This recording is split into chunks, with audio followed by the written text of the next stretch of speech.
Oke, semuanya perkenalkan, di sini nama saya Francisco Sebastian Siagian dengan NIM 062. Di sini saya ingin menjelaskan mempresentasikan tentang motor DC. Oke, untuk gambar umumnya sendiri tentang penjelasan saya ini, yaitu saya akan menjelaskan tentang motor DC mulai dari prinsip kerja elektromagnetik, jenis-jenis motor, ada brush and brushless, cara kontrol arah dan kecepatan, hingga teknologi kontrol modern seperti PWM, Clark, dan Park Transform SPM, serta penerapannya dalam sistem otomasi dan kendaraan listrik. Oke, lanjut aja di sini. Motor DC atau arus hara adalah jenis mesin listrik yang berfungsi mengubah energi listrik menjadi energi mekanik dalam bentuk gerakan putar. Prinsip kerjanya didasarkan pada interaksi antara medan magnet yang dihasilkan oleh stator dan arus listrik yang mengalir melalui rotor atau armatur. Motor DC memiliki berbagai jenis, seperti motor dengan sikat atau brush motor, motor tanpa sikat atau brushless, dan motor servo yang digunakan untuk kontrol posisi presisi. Karena kemampuannya dalam mengatur kecepatan dan arah putaran dengan mudah, motor DC banyak digunakan dalam berbagai aplikasi seperti kipas angin, alat bor, mainan elektronik, robotika, dan kendaraan listrik. Keunggulan utamanya adalah kemudahan kontrol dan respons cepat terhadap perubahan arus, menjadikannya pilihan ideal untuk sistem yang membutuhkan presisi dan fleksibilitas tinggi. Ketika arus mengalir, medan magnet terbentuk dan menghasilkan gaya elektromagnetik yang mendorong rotor untuk berputar. Komponen utama motor DC yang meliputi stator, rotor, komutator, sikat atau brush, dan belitan kawat. Komutator dan sikat berperan penting dalam menjaga arah arus agar rotor terus berputar secara konsisten. Oke, dilanjut dengan prinsip elektromagnetiknya sendiri. Elektromagnetik adalah inti dari cara kerja motor DC adalah mengubah energi listrik menjadi energi mekanik. Ketika arus listrik searah dialirkan ke kumparan jangkar atau rotor yang berada dalam medan magnet yang dihasilkan oleh stator, baik dari magnet permanen atau kumparan elektromagnetik, maka akan timbul gaya elektromagnetik yang mendorong rotor untuk berputar. Fenomena ini dapat dijelaskan dengan hukum Lorentz. Dapat dilihat dengan rumus gaya Lorentz yang saya berikan di sini. Ada F dengan B kali I kali L kali sin theta dengan keterangan sebagai berikut. Dilanjut lagi, sekarang hubungan arus medan magnet dan torsi.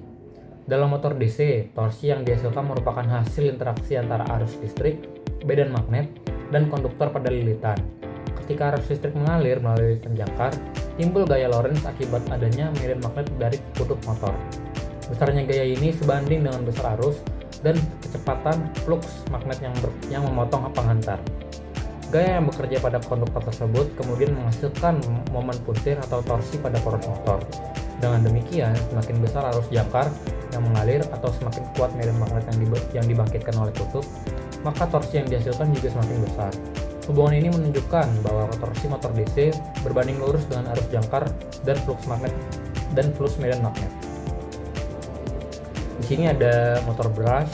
Motor brush adalah salah satu jenis motor listrik arus searah atau DC yang memanfaatkan sikat atau brush dan komutator untuk menyalurkan arus listrik dari sumber ke lilitan jangkar atau armatur. Prinsip dasar kerjanya mengacu pada hukum Lorentz, yaitu pengantar berarus listrik yang berada dalam medan magnet akan mengalami gaya mekanis. Cara kerja motor brush adalah arus DC masuk melalui brush menuju komutator, lalu dialirkan ke lilitan jangkar di rotor. Lilitan yang berada di dalam medan magnet stator mengalami gaya Lorentz yang menghasilkan torsi dan memutar rotor. Komutator kemudian membalik arah arus setiap setengah putaran agar torsi tetap searah, sehingga motor terus berputar. Struktur dari motor DC ini bisa kita lihat di sini ada stator, rotor atau jangkar atau armatur, komutator, brush, poros, dan housing atau casing. Kelebihan dari mesin motor brush ini ada banyak. Desainnya sederhana dan biaya murah. Kenapa? Karena hanya membutuhkan komponen dasar seperti stator, rotor, brush, dan komutator tanpa rangkaian kontrol elektronik yang rumit. Kedua, mudah dikendalikan. Kecepatan dan arah putar motor cukup diatur dengan mengubah besar atau polaritas tegangan DC sehingga tidak memerlukan driver khusus. Kemudian, kelebihannya ada torsi awal yang besar. Arus dapat langsung masuk ke rotor melalui brush sehingga motor mampu menghasilkan gaya putar tinggi sejak awal beroperasi. Lalu dilanjut kelebihannya yaitu mudah diperbaiki dan banyak tersedia. Dan yang terakhir ada cocok untuk aplikasi sederhana. Kekurangannya juga ada. Kekurangan dari motor brush itu sendiri ada brushnya cepat aus. Akibatnya motor memerlukan perawatan rutin. Kemudian efisiensinya rendah. Akibatnya motor boros energi, lebih cepat panas, dan tidak cocok untuk aplikasi yang butuh kinerja tinggi atau hemat daya. Kemudian kekurangannya itu menimbulkan percikan atau bising. Akibatnya motor berisik saat digunakan, berumur lebih pendek, serta percikan listrik bisa menimbulkan gangguan pada perangkat elektronik di sekitarnya. Sekarang kita membahas tentang contoh aplikasi dari motor brush itu sendiri. Di antara lain itu ada mainan listrik, misalnya mobil remote control atau robot mainan. Kemudian ada kipas angin mini atau kipas portable berbaterai. Lalu ada bor listrik dan perkakas tangan sederhana. Lalu ada pompa air mini, pada dispenser galon atau akuarium. Kemudian ada alat rumah tangga sederhana. Mengontrol arah putaran motor. Pada dasarnya, untuk mengubah arah putaran motor, hal yang perlu kita lakukan adalah mengganti polaritas pada brush. Dengan begitu saja, yang tadinya berputar maju akan berputar mundur.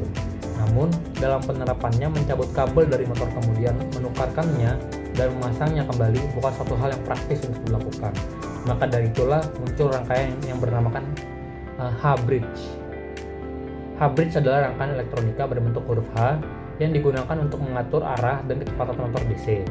Rangkaian ini bekerja dengan membalikkan arah arus sehingga motor bisa diperputar maju ataupun mundur, serta dapat dikombinasikan dengan PWM untuk mengatur kecepatan. Kontrol arah putaran motor. Dengan mengatur arah arus, kita juga dapat menentukan arah torsi ini. Dikarenakan arus dan torsi berbanding lurus. Maka dari itu, jika kita membalikkan arah arus, maka torsi yang dihasilkan terbalik pula. Dengan prinsip inilah kita bisa mengatur arah putaran motor. Di sini saya ingin membagi dua kondisi, yaitu sini ada kondisi 1.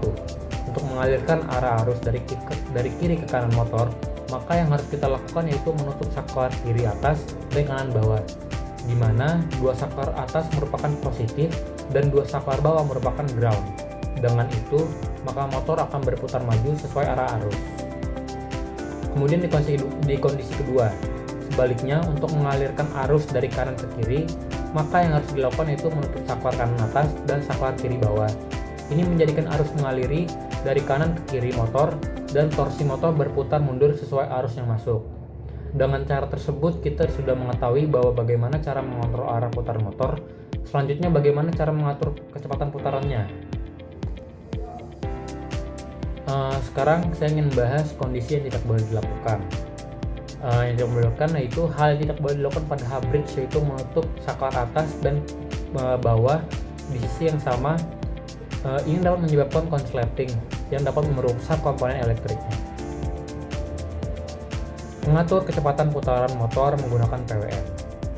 Kontrol kecepatan motor DC dengan PWM atau Pulse Width Modulation dilakukan dengan memberi sinyal berupa pulsa on dan off. Berfrekuensi tetap ke motor, bukan tegangan analog yang berubah-ubah. Kecepatan motor diatur melalui dari cycle, yaitu perbandingan lama waktu on terhadap total periode pulsa. Semakin besar dati cycle, semakin tinggi tegangan efektif yang diterima motor sehingga putaran menjadi lebih cepat. Sedangkan dati cycle kecil menghasilkan putaran lebih lambat. Metode ini efisien karena komponen pengendali hanya bekerja pada kondisi on atau off, sehingga energi yang terbuang menjadi panas dan diminimalkan. Terdapat juga kegagalan pada motor. Salah satunya penyebab utama kegagalan pada motor DC brush adalah keausan dari sikat itu sendiri.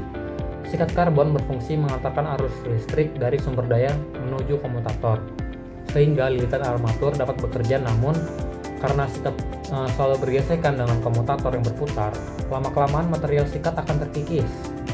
Keausan ini membuat kontak listrik menjadi tidak stabil, menimbulkan percikan, meningkatkan hambatan listrik, dan menyebabkan panas berlebih.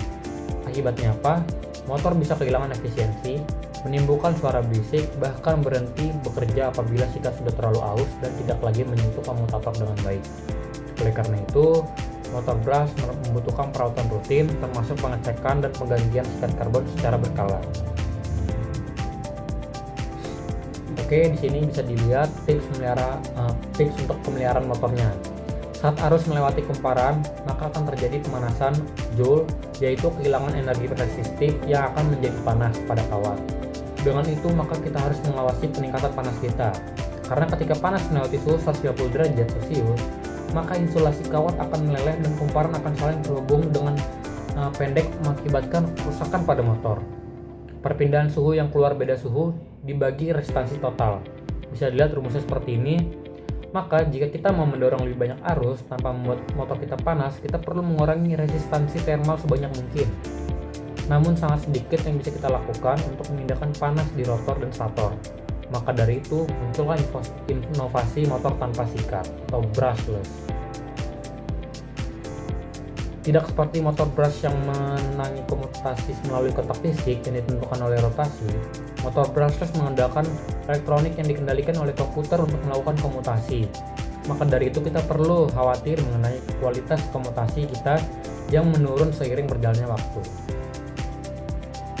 Oke, dilanjut lagi. Kita akan melihat perbandingan antara brush dan brushless. Cara brushless menghasilkan torsi. Rotor menggunakan magnet permanen. Stator akan menghasilkan medan magnet berputar dari arus 3 fasa. Torsi terjadi karena interaksi medan magnet rotor dan stator. Sudut optimal medan magnet menghasilkan torsi maksimal sekitar 90 derajat. Torsi sebanding dengan arus dan posisi rotor relatif terhadap stator. Motor brushless menghasilkan torsi melalui interaksi elektromagnetik antara medan magnet permanen pada rotor dan medan magnet yang dihasilkan oleh kumparan pada stator. Arus listrik ini dialirkan ke kumparan stator secara elektronik melalui pengontrol yang mengubah posisi rotor. Komutasi elektronik, sensor versus sensorless. Komutasi adalah proses mengatur waktu dan urutan pemberian arus ke masing-masing militan stator untuk menghasilkan medan magnet. Kita lihat sini ada sensor. Sensor gunakan sensor posisi atau Hall effect, akurat pada kecepatan rendah, dan saat startup lebih kompleks dan mahal. Kalau sensorless, deteksi posisi rotor dari back strip EMF lebih sederhana dan tahan lingkungan. Dan kekurangannya kurang akurat saat kecepatan rendah atau startup. Pengaruh teknik PWM terhadap performa dan efisiensi, yaitu ada mengatur kecepatan dan torsi motor lewat life cycle, efisiensi meningkat jika life cycle diatur optimal, frekuensi PWM mengaruhi, ada efisiensi, panas, respon motor, kebisingan elektromagnetik atau EMI, trade-off antara efisiensi, performa, dan noise perlu dipertimbangkan juga. Terdapat pengaruh teknik PWM terhadap performa dan efisiensinya. Pengaruh PWM terhadap performa dan efisiensi motor DC, ada performanya juga, kontrol kecepatan dan respons. PWM juga sebagai pengaruh dalam efisiensi motor DC dikarenakan memungkinkan kontrol kecepatan motor yang halus dan presisi melalui pengaturan dari cycle, proporsi antara periode on dan off dari sinyal digital. Kemudian ada Jurnal Create Indonesia. Lalu ada efisiensi energi, kemudian PWM jauh lebih efisien juga dibandingkan metode kontrol dengan resistor atau resistive control karena transistor atau MOSFET hanya bekerja dalam keadaan on atau off. Rugi daya akibat panas dan gesekan dapat diminimalkan. Hal ini berdampak pada efisiensi daya yang tinggi serta mengurangi panas berlebih dalam motor. Oke, lanjut lagi ada Clark dan Park. Transformasi Clark dan Park adalah metode matematis yang digunakan dalam analisis serta kontrol motor listrik 3 fasa. Transformasi Clark mengubah besaran 3 fasa atau ABT menjadi dua komponen ortogonal atau theta dan beta dalam kerangka statis sehingga sistem 3 fasa yang kompleks dapat dipresentasikan lebih sederhana dalam bentuk dua suhu. Selanjutnya, transformasi Park mengubah komponen alfa beta tersebut ke dalam kerangka berputar seperti D dan Q yang sinkron tegangan rotor. Hasilnya, sinyal AC yang semula berosilasi menjadi sinyal DC konstan dalam kerangka DQ, sehingga pengendalian torsi dan flux motor dapat dilakukan secara lebih mudah dan presisi.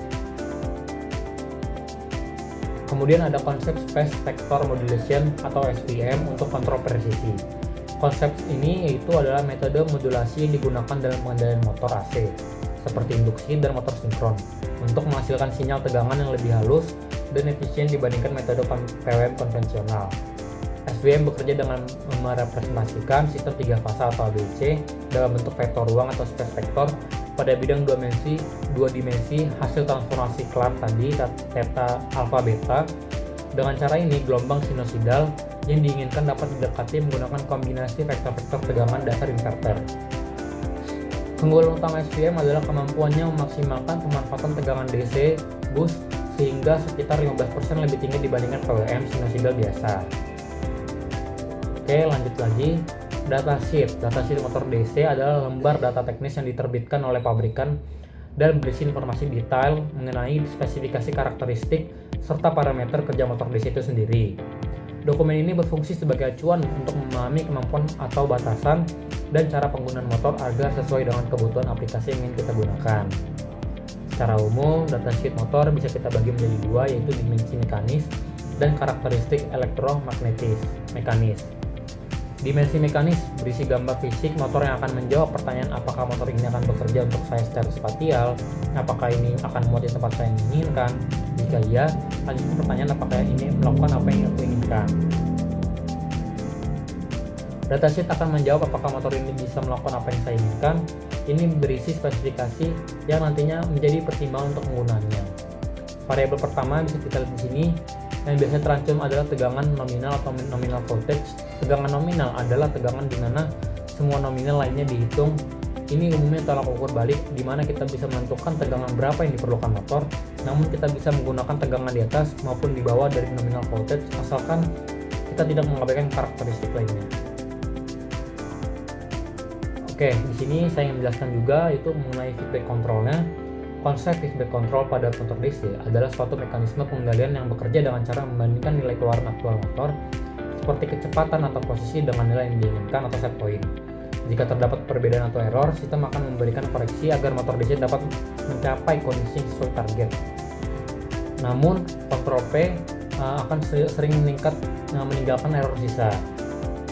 Dengan kombinasi ketiganya, kontrol PID membuat motor DC mencapai kecepatan atau posisi yang stabil diinginkan secara cepat, presisi, dan stabil karena sistem melakukan perbaikan otomatis berdasarkan hasil pengukuran sensor yang dijadikan feedback. Oke, di sini ada regenerative braking. Regenerative braking adalah prinsip pengereman yang bekerja dengan cara mengubah energi kinetik kendaraan atau motor yang sedang bergerak menjadi energi listrik, kemudian kembali melalui motor listrik yang berfungsi sebagai generator. Pada saat pengereman, aliran arus listrik dibalik sehingga motor tidak lagi mengonsumsi daya, melainkan menghasilkan energi listrik yang kemudian disimpan kembali ke sumber energi, misalnya baterai. Prinsip ini tidak hanya memperlambat pergerakan motor atau kendaraan, tetapi juga memanfaatkan energi yang biasanya terbuang menjadi panas pada sistem pengereman konvensional. Dengan demikian, teknologi ini memberikan keuntungan ganda berupa efisiensi energi dan peningkatan umur pada sistem.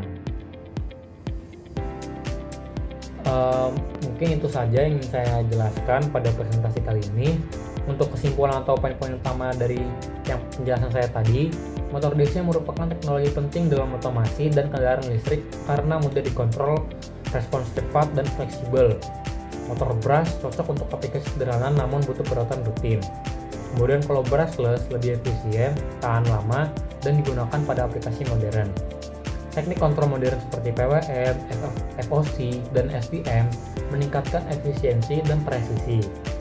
Sedangkan dukungan feedback control dan regenerative braking menjadikan motor DC semakin efisien, ramah energi, dan relevan dalam era digital serta industri otomasi. Terima kasih sudah mendengarkan. Sekian penjelasan saya, mohon maaf bila ada kekurangannya. Saya izin pamit, terima kasih.